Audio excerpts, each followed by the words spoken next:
Good morning friends. आज कला संस्कृति की क्लास में मैं अन्नपूर्णा व्यास आप सभी का हार्दिक स्वागत करती हूँ। कल की क्लास में दोस्तों हमने राजस्थान के प्रमुख मेलों के ऊपर चर्चा करी थी। आज भी हम राजस्थान के मेलों पर ही चर्चा कर रहे हैं। तो राजस्थान के प्रमुख मेले में हम सबसे पहले देखते हैं दोस्तों गणगौर का मेला। सबसे पहला सवाल उठता है कि गणगौर आती कब है। तो दोस्तों गणगौर आती है चैत्र शुक्ल तृतीया पर। गणगौर आती है चैत्र शुक्ल तृतीया पर। चैत्र शुक्ल तृतीया का मतलब होता है दोस्तों 123। 123 का मतलब आप समझ सकते हैं, एक का मतलब चैत्र, दो का मतलब शुक्ल और तीन का मतलब तृतीया। सबसे पहली बात कि ये गणगौर सर्वाधिक प्रसिद्ध कहाँ की मानी जाती है। तो दोस्तों गणगौर जो है वो सर्वाधिक प्रसिद्ध आपके जयपुर की मानी जाती है। कहाँ की प्रसिद्ध है दोस्तों? जयपुर की प्रसिद्ध है। उसके बाद में हम देखते हैं कि गणगौर बनाने की कला, गणगौर बनाने की कला बस्सी चित्तौड़गढ़ की प्रसिद्ध है। गणगौर बनाने की कला राजस्थान में कहाँ की प्रसिद्ध है दोस्तों? तो गणगौर बनाने की कला आपके बस्सी चित्तौड़गढ़ की प्रसिद्ध है। गणगौर बनाने की कला राजस्थान में कहाँ की प्रसिद्ध है? बस्सी चित्तौड़गढ़ की प्रसिद्ध है। ठीक है दोस्तों, बस्सी चित्तौड़गढ़ की और भी बहुत सारी चीजें प्रसिद्ध है जो हम हस्तकलाओं के अंदर पढ़ेंगे, जैसे कि बेवान बनाना, तोरण बनाना। ठीक है, तो इस तरीके की बहुत सारी चीजें लकड़ी की जो प्रसिद्ध है वो सभी बस्सी चित्तौड़गढ़ की प्रसिद्ध मानी जाती है। उसमें एक गणगौर बनाने की कला बस्सी चित्तौड़गढ़ की प्रसिद्ध है। इसी के साथ देखते हैं दोस्तों हम दींगा गणगौर। दींगा गणगौर मनाई जाती है राजस्थान में, उदयपुर के अंदर मनाई जाती है। दींगा गणगौर आपके उदयपुर के अंदर मनाई जाती है। गणगौर के अंदर ईश्वर पार्वती की पूजा होती है। कहा जाता है कि ये दींगा जो थी ये ईश्वर जी की पासवान थी, उनकी उपपत्नी थी। तो दींगा गणगौर उदयपुर की मनाई जाती है। दींगा गवर बेतमान मेला, दींगा गवर बेतमान मेला राजस्थान में जोधपुर का प्रसिद्ध है। कहाँ का प्रसिद्ध है दोस्तों? जोधपुर का। दींगा गवर बेतमान मेला राजस्थान में जोधपुर का प्रसिद्ध है। इसके बाद में देखते हैं बिना ईसर के गणगौर। बिना ईसर के गणगौर राजस्थान में कहाँ की प्रसिद्ध है साथियों? बिना ईसर के गणगौर राजस्थान में जैसलमेर की प्रसिद्ध है। बिना ईसर के गणगौर राजस्थान में कहाँ की प्रसिद्ध है दोस्तों? जैसलमेर की प्रसिद्ध है। इसी के साथ में हम देखते हैं गुलाबी गणगौर। गुलाबी गणगौर आपके नाथद्वारा राजसमंद की प्रसिद्ध है। गुलाबी गणगौर कहाँ की प्रसिद्ध है साथियों? नाथद्वारा राजसमंद की प्रसिद्ध मानी जाती है। नाथद्वारा राजसमंद की कब मनाई जाती है? 125 पर, यानी कि चैत्र शुक्ल पंचमी पर मनाई जाती है। तो गणगौर चैत्र शुक्ल तृतीया यानी 123 पर मनाई जाती है दोस्तों। प्रसिद्ध कहाँ की है? जयपुर की प्रसिद्ध है। गणगौर बनाने की कला बस्सी चित्तौड़गढ़ की प्रसिद्ध है। दींगा गणगौर उदयपुर की। दींगा गवर बेतमान मेला जोधपुर का प्रसिद्ध है। बिना ईसर के गणगौर जैसलमेर की प्रसिद्ध है, क्योंकि यहाँ पर कहा जाता है तीज त्योहारा बावड़ी ले डूबियो गणगौर। यहाँ पर एक बार गणगौर की सवारी निकाली जा रही थी तो गणगौर चोरी हो गई थी और उसे नाव के अंदर बैठकर डूब गई थी। तब से ही ईसर जी की अकेले की ही यहाँ पर पूजा करी जाती है। मतलब ईसर जी की प्रतिमा चोरी हो गई थी, तब से यहाँ पर केवल गणगौर की प्रतिमा की ही सवारी निकाली जाती है। तो बिना ईसर के गणगौर जैसलमेर की प्रसिद्ध है और गुलाबी गणगौर आपके नाथद्वारा राजसमंद की प्रसिद्ध है। दोस्तों आपके आरएस के एग्जाम में और टैक्स असिस्टेंट के एग्जाम में एक बार ऐसा क्वेश्चन भी उपस्थित था साथियों कि आपके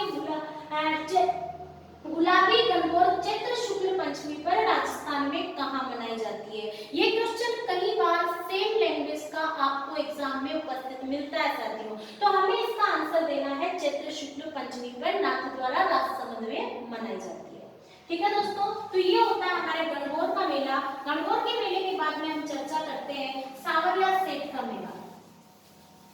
दोस्तों सांवरिया सेठ का मंदिर राजस्थान में चित्तौड़गढ़ के अंदर एक मंडपिया नामक स्थान के ऊपर बना हुआ है। सांवरिया सेठ जगन्नाथ कृष्ण का अवतार माने जाते हैं। तो सांवरिया सेठ का मेला, सांवरिया सेठ का मेला, सांवरिया सेठ का मेला दोस्तों मंडपिया चित्तौड़गढ़ का प्रसिद्ध है। कहाँ का प्रसिद्ध है? यहीं पर बढ़ता है। यहाँ पर भव्य मंदिर बना हुआ है सांवरिया सेठ का। तो मंडपिया चित्तौड़गढ़ के अंदर यहाँ पर सांवरिया सेठ का मेला बढ़ता है साथियों। ये जो सांवरिया सेठ का मेला ये बढ़ता कब है दोस्तों? 6-2-11 पर बढ़ता है, यानी कि भाद्रपद शुक्ल एकादशी पर यह मेला भरता है। और भाद्रपद शुक्ल एकादशी आप लोग जानते होंगे दोस्तों, ये एक बहुत बड़ी एकादशी आती है जिसे हम जलझूलनी एकादशी के नाम से पूछते हैं। जलझूलनी एकादशी, यह एकादशी जलझूलनी एकादशी कहलाती है दोस्तों। ये जो जलझूलनी एकादशी है दोस्तों, इसका एग्जाम के अंदर कई बार सवाल पूछा जाता है। एकादशियों के ऊपर बहुत सारे सवाल आते हैं, मेरे आप त्योहार का वीडियो देखकर भी समझ सकते हैं। ये भाद्रपद शुक्ल एकादशी को कौन सी एकादशी कह रहे हैं? जलझूलनी एकादशी। अब यदि हमें सवाल पूछ दिया जाए कि निर्जला एकादशी कब मनाई जाती है, तो हमें दोस्तों याद रखने का एक तरीका याद रखना है कि जैसे 6, 2, 11 के ऊपर आपके पास में जलझूलनी एकादशी आती है, यदि मैं इस 6 में से -3 कर दूं तो मेरे पास में हो जाएगा 3, 2, 11, जिसे मैं कहती हूँ निर्जला एकादशी यानी कि ज्येष्ठ शुक्ल एकादशी। यदि मेरे पास में सवाल आ जाता है कि देवउठनी एकादशी कब मनाई जाती है, तो दोस्तों देवउठनी एकादशी मनाई जाती है कार्तिक शुक्ल एकादशी के ऊपर। लेकिन देवशयनी एकादशी कब मनाई जाती है? 4, 2, 11 यानी आषाढ़ शुक्ल एकादशी के ऊपर।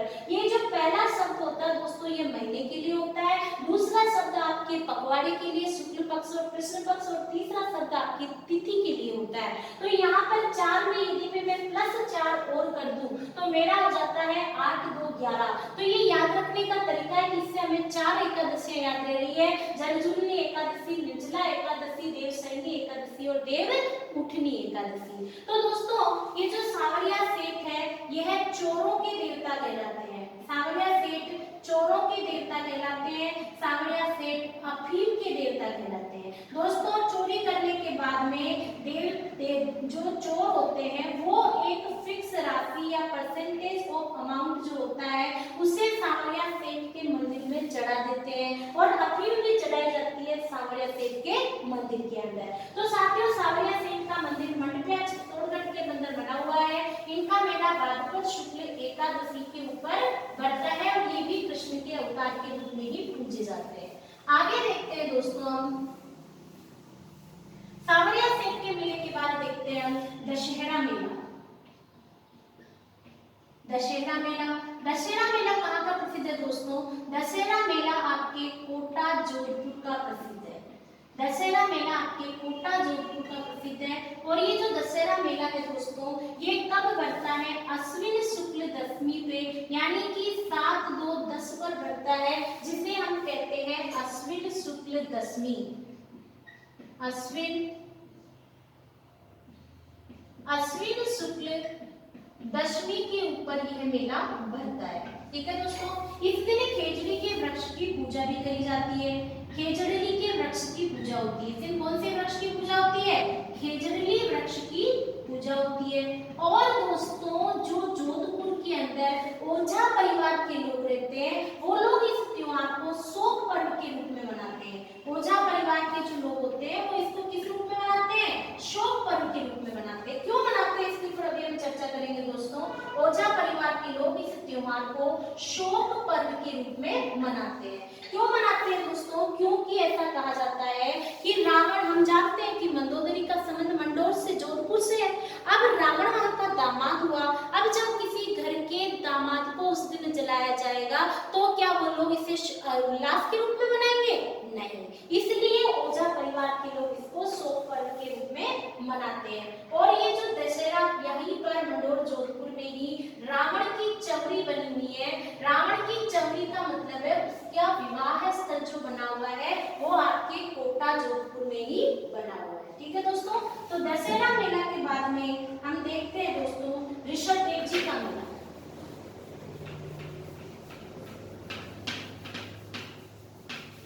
दशहरे मेले के बाद हम चर्चा करेंगे दोस्तों ऋषभ देव जी का मेला। ऋषभ देव जी का मेला भी एक बहुत ही प्रसिद्ध मेला माना जाता है साथियों। सबसे पहली बार इसके ऊपर आपके एग्जाम में क्वेश्चन था ऋषभ देव जी के मेले के ऊपर। किस तरीके से आपके पास एग्जाम में क्वेश्चन आया इसका, वो हम उसके ऊपर चर्चा करते हैं। कि एक बार एग्जाम में क्वेश्चन था कि ऋषभ देव जी का मेला राजस्थान में कहाँ बढ़ता है। तो ऋषभ देव जी का मेला राजस्थान के अंदर दुलेव गांव उदयपुर में बढ़ता है। दुलेव गांव उदयपुर के अंदर यह मेला बढ़ता है।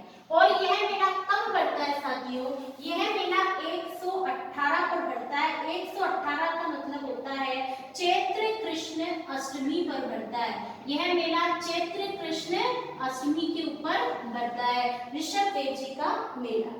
यह मेला दो समुदाय के द्वारा पूजा जाता है। एक तो होता है आपके भील समुदाय के द्वारा और एक होता है आपके जैन समुदाय के द्वारा। दोनों ही समुदाय इस मेले को पूजते हैं, ऋषभ देव जी को मानते हैं। लेकिन दोस्तों जो भील समुदाय के लोग होते हैं वो लोग ऋषभ देव जी के केसर चढ़ी का पानी, यानी ऋषभ देव जी के मंदिर में केसर चढ़ाई जाती है, तो ऋषभ देव जी के केसर चढ़ी का पानी पी करके भील समाज के जो लोग होते हैं वो झूठ नहीं बोलते हैं।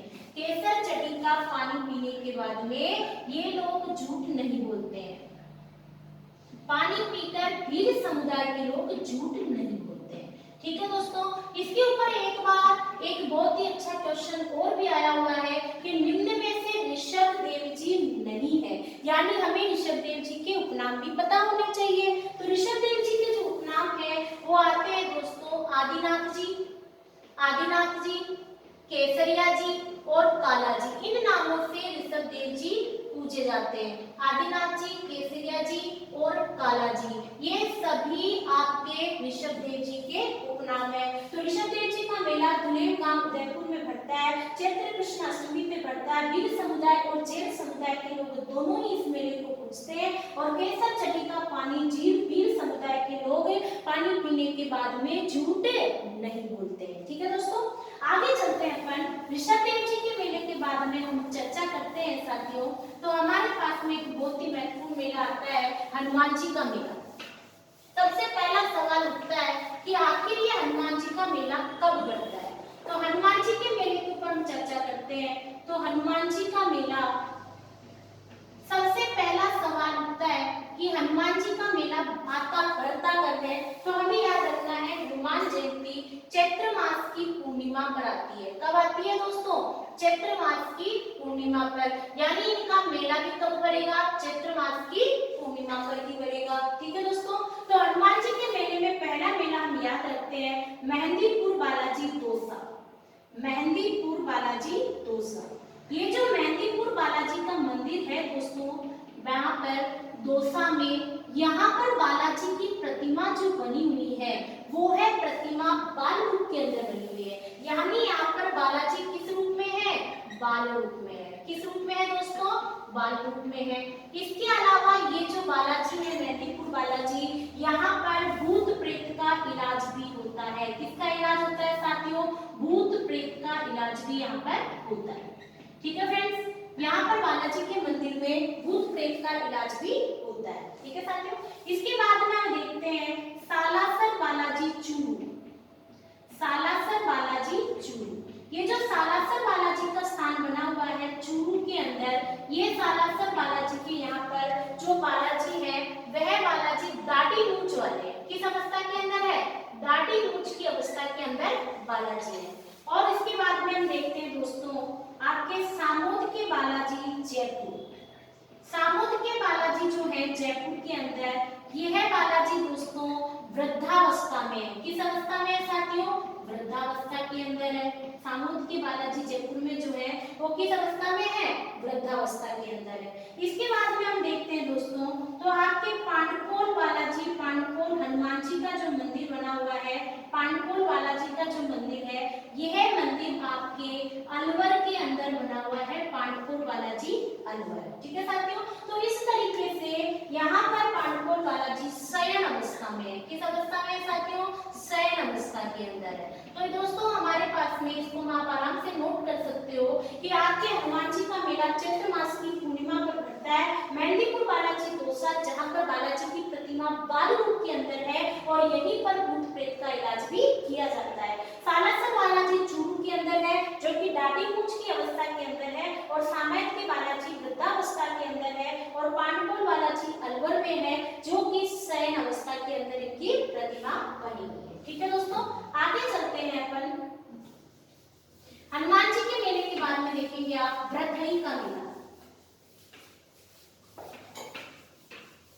हनुमान जी के मेले के बाद देखेंगे दोस्तों हम व्रतहई का मेला।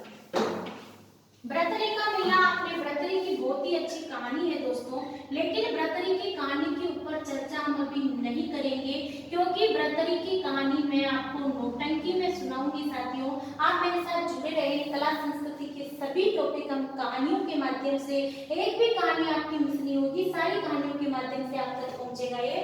तो ब्रतरी का जो मेला है ये 6, 2, 7, 8 पर बढ़ता है।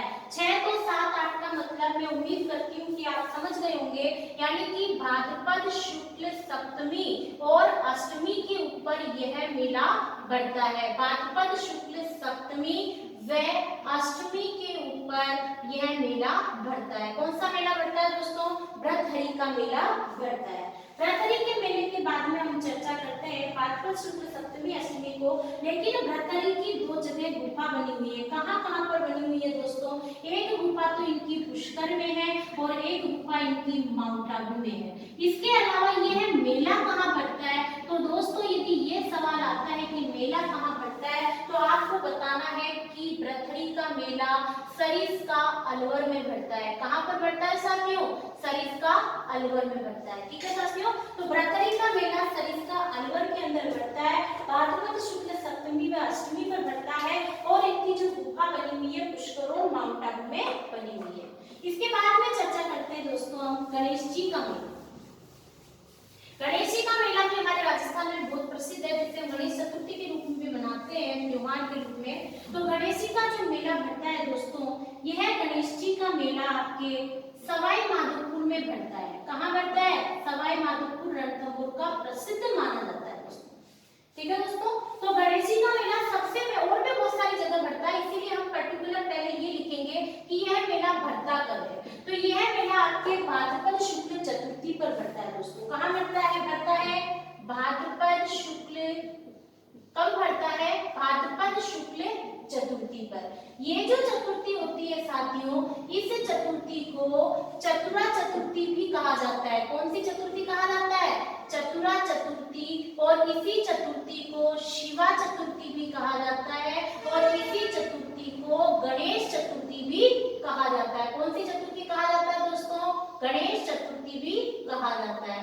तो ये हम चतुर्थी के ऊपर चर्चा करते हैं कि भाद्रपद शुक्ल चतुर्थी, चतुरा चतुर्थी, शिवा चतुर्थी और गणेश चतुर्थी। तो इस दिन गुरु शिष्य की पूजा भी की जाती है दोस्तों। किसकी पूजा की जाती है? गुरु शिष्य की पूजा भी इस दिन होती है। और दूसरी बात दोस्तों, ये जो गणेश चतुर्थी होती है, गणेश चतुर्थी के ऊपर राजस्थान में बहुत सारी जगह गणेश जी के भव्य मेले बढ़ते हैं। उनमें से कुछ प्रसिद्ध मेले हैं, जैसे कि आपके त्रिनेत्र गणेश, जिसे हम रणत भंवरा लाडला भी बोलते हैं, रणत भंवरा लाडला, और जिसे आप लेटे गणेश भी कहते हैं। रणत भंवरा लाडला और जिसे आप लेटे गणेश भी कहते हैं। कौन से गणेश कहते हैं? लेटे गणेश।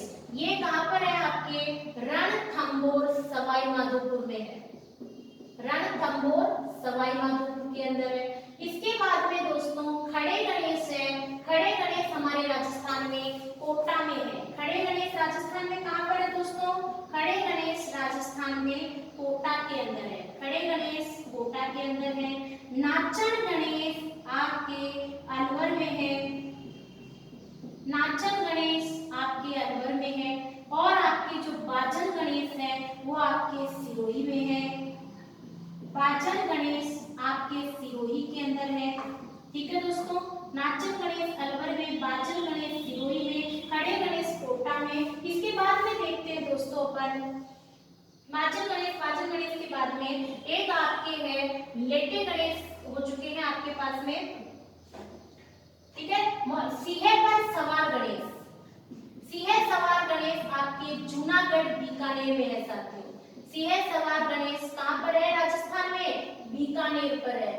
और मोती डूंगरी के ऊपर जो गढ़ गणेश के नाम से जाने जाते हैं, ये आपके जयपुर में है। मोती डूंगरी में जो गणेश जी का मंदिर है, जिसे हम गढ़ गणेश के नाम से जानते हैं दोस्तों, ये गढ़ गणेश आपके जयपुर में है। कहाँ पर है साथियों? जयपुर के अंदर है। ठीक है, तो हमारे पास में गणेश जी का मेला भाद्रपद शुक्ल चतुर्थी पर बढ़ता है। इसी दिन गुरु शिष्य की पूजा होती है।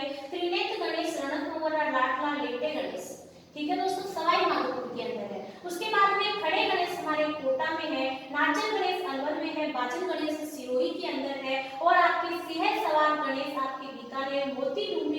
आपके जयपुर में है और लेटे गणेश आपके रणथंभौर सवाई माधोपुर के अंदर है। ठीक है दोस्तों, तो गणेश जी के इस मेले के बाद में दोस्तों हम चर्चा करेंगे बादशाह मेले। इसके बाद में हम दोस्तों चर्चा करते हैं बादशाह मेले की। बादशाह मेला आपके ब्यावर का प्रसिद्ध साथियों। बादशाह मेला, बादशाह मेला राजस्थान में कहाँ का प्रसिद्ध है दोस्तों? बादशाह मेला आपके ब्यावर का प्रसिद्ध है। आप जानते हैं दोस्तों ये बादशाह मेला भरता है तो यहाँ पर बीरबल के द्वारा मयूर नृत्य करते हुए दिखाया जाता है।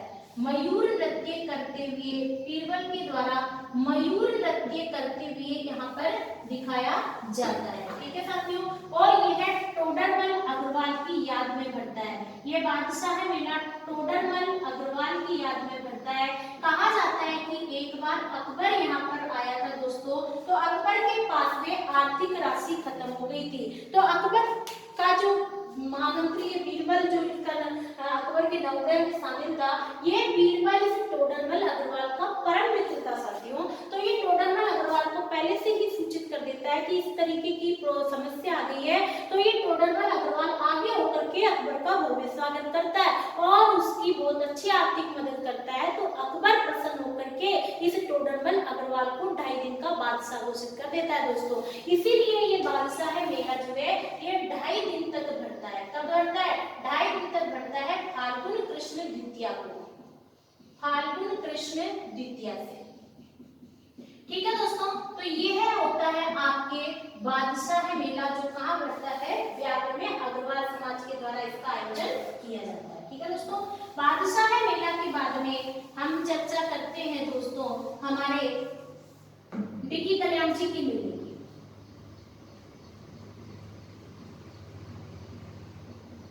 डिकी कल्याण जी का मेला। ठीक है दोस्तों, ये जो डिकी कल्याण जी का मेला भरता है दोस्तों, ये आपके डिक्की मालपुरा टोंक में भरता है। कहाँ भरता है साथियों?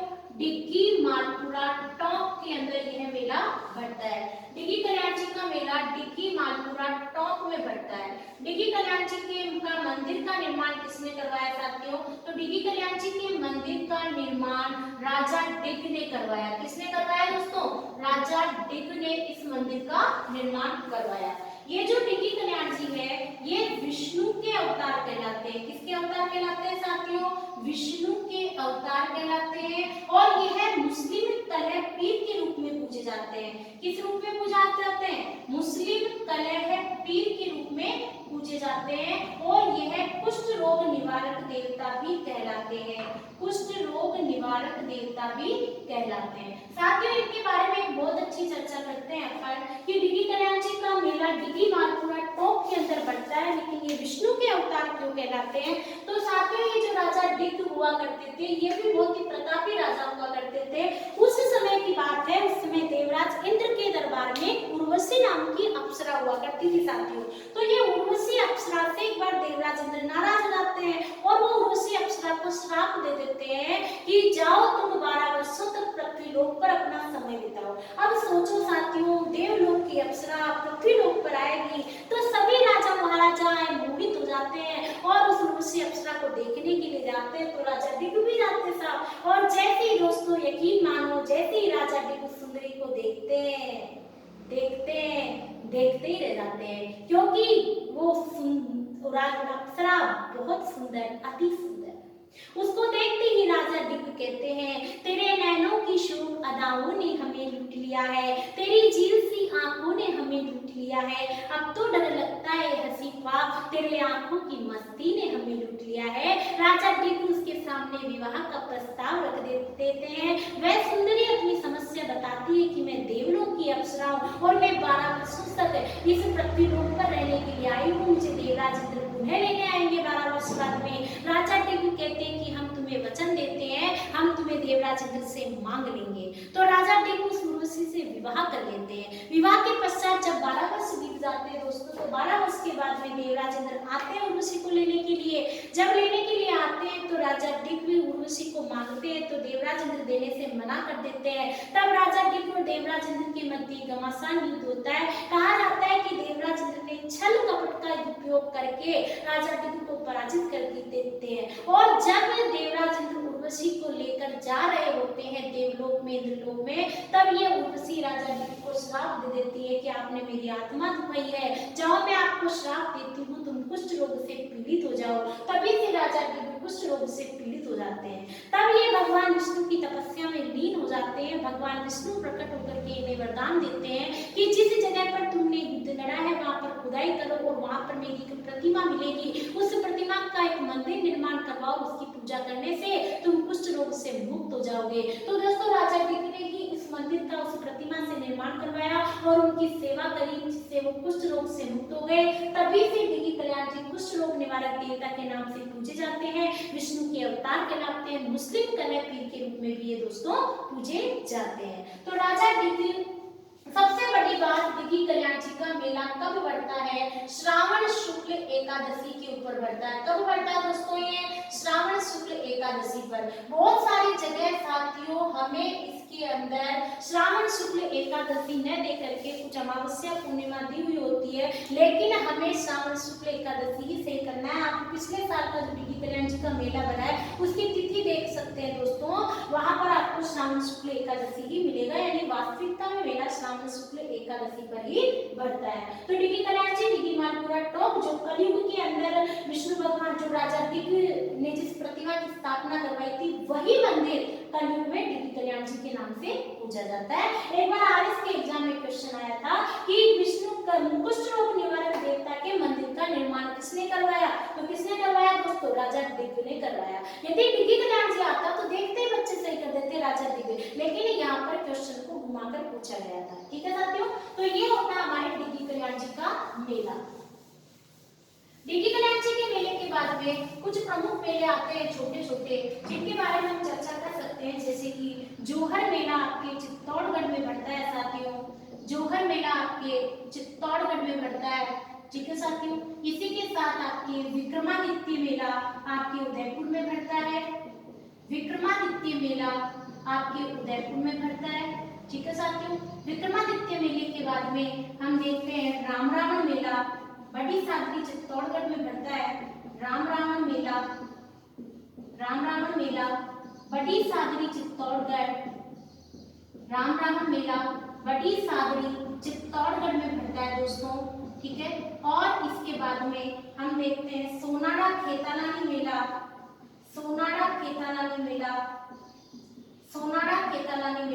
सोनाड़ा गांव देसुरा तहसील पाली में बढ़ता है। देसुरा तहसील पाली के अंदर बढ़ता है दोस्तों। इसके बाद में हम देखते हैं मातृकुंडिया मेला, जो कि मेवाड़ का हरिद्वार कहलाता है। मातृकुंडिया मेला आपके रासनी चित्तौड़गढ़ में बढ़ता है दोस्तों। रासनी चित्तौड़गढ़, ये जो मातृकुंडिया मेला है इसके ऊपर भी एक छोटी सी कहानी बताई जाती है कि मातृकुंडिया स्थान का संबंध परशुराम जी से। परशुराम जी पितृभक्त थे और परशुराम जी के पिताजी की, परशुराम की जो माता थी, उनका सर काट दिया था अपने पिता की आज्ञा से परशुराम जी से।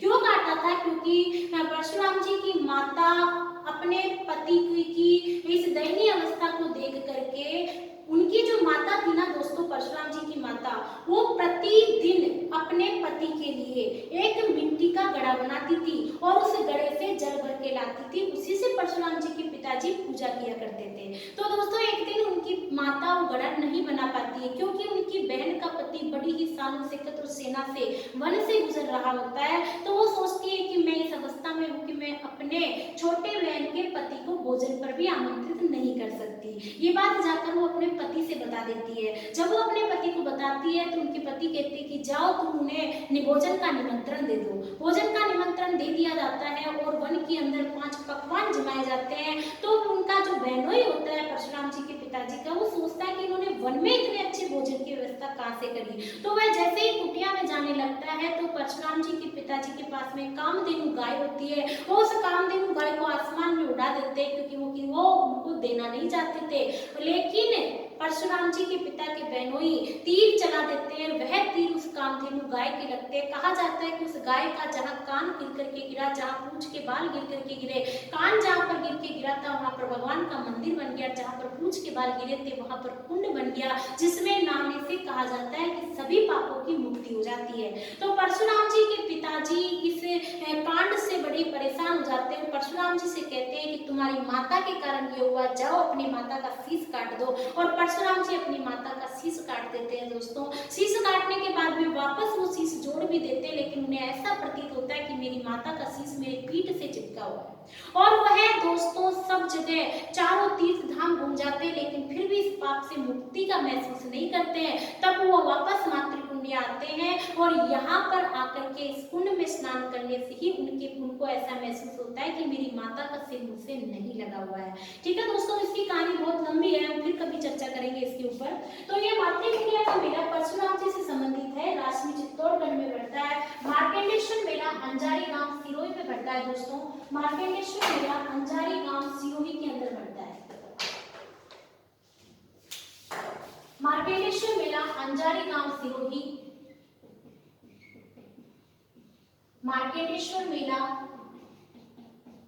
अंजारी गांव सिरोही में, ये भी एक बहुत महत्वपूर्ण मेला माना जाता है। दोस्तों, ये भी एग्जाम में पूछा जाता है। एक मेला है आपके चंद्र प्रभु मेला तिजारा अलवर। चंद्र प्रभु मेला, चंद्र प्रभु मेला यह है आपके तिजारा अलवर में पड़ता है। ठीक है दोस्तों, और भी कुछ महत्वपूर्ण छोटे छोटे मेले आपके बचे हुए हैं, उन सभी मेलों के ऊपर चर्चा हम अगली क्लास के अंदर करेंगे साथियों। तब तक आप लोग सुरक्षित रहें, अपना ध्यान रखें और स्टे होम स्टे सेफ, अपना ध्यान रखें, सुरक्षित रहें। दोस्तों, कोरोना के इस दौर में पढ़ाई तो करनी पड़ेगी। यदि आपको मेरा वीडियो पसंद आता है, यदि आपको समझ आता है, तो मैं आपसे रिक्वेस्ट करती हूँ दोस्तों कि इस वीडियो को ज़्यादा से ज़्यादा शेयर करें, ताकि ये सभी लोगों तक पहुँच पाए और सभी स्टूडेंट्स इसका फायदा उठा पाए। कोरोना के इस दौर में हमें पढ़ाई तो करनी पड़ेगी, क्योंकि दोस्तों कहते हैं ना, टूटने लगे हौसला तो याद रखना, बिना मेहनत के तक तो ताज नहीं मिलता, अंधेरे में भी ढूंढ लेते हैं लोग मंजिल अपनी, क्योंकि जुगनू रोशनी का मोहताज नहीं होता। ऑल द बेस्ट फ्रेंड्स, जय हिंद, जय भारत।